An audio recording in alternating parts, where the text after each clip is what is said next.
Good afternoon, everybody, and welcome to the Israel Brief brought to you by Lay of the Land. I'm your host, Jolie Marks, with today's top stories, and there's quite a lot of breaking news stories today, so I'm going to go through them very briefly, and we're going to start off with news that a rocket exploded north of the Gaza Strip in the town of Be'er Tuvia, quite close to Ashdod. Thank goodness there were no injuries and no damage, but police are on the scene and investigating it. And this also follows news that at least 3 fires have been started in the south of Israel as a result of incendiary devices that have been sent over the border from the Gaza Strip into southern Israel.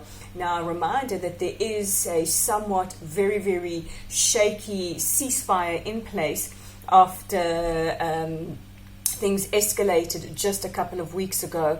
In a weekend, we saw over 700 rockets and mortars fired from the Gaza Strip into Israel, and we came pretty close to the brink, and it looks like it is starting to flare up again. We don't want to be hasty and say that we're possibly heading to conflagration, but we have had these reports from the south today.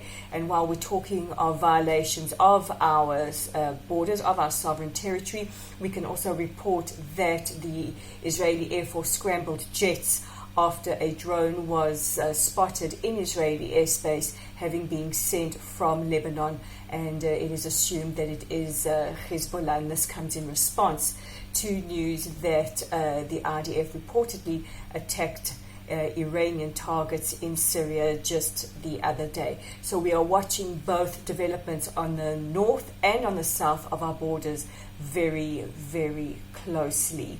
In other major news, and Sara Netanyahu has signed a plea deal that will see her avoiding charges of fraud following an announcement that she would face the possibility of fraud charges announced on June the 18th, in 2018. Originally, she was charged with fraud, having spent a lot of the taxpayers or a lot of the state's money on very high-end restaurants, and she has now accepted to plead to a lesser deal, which would see her paying the state back 55,000 Israeli shekels, and the charge is exploiting basically somebody else's weakness for her own advantage, and these charges are separate to the charges Prime Minister Netanyahu is facing by the Attorney General. Also, the Palestinians have expressed their regret that Egypt and Jordan will be joining Morocco, Bahrain, Saudi and other countries at the US-sponsored Economic Summit in Bahrain later this month.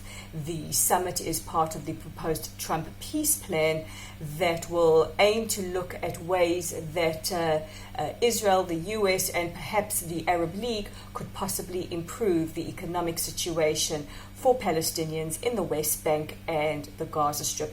This is quite historical. It's seen as a very positive move in the right direction. And while we don't know the exact details of the Trump peace plan that's still to be announced, one thing that is extremely regrettable, to quote the Palestinians, is their decision to boycott this summit, having decided that before we even enter into discussion and negotiations, they'd rather be no part of it.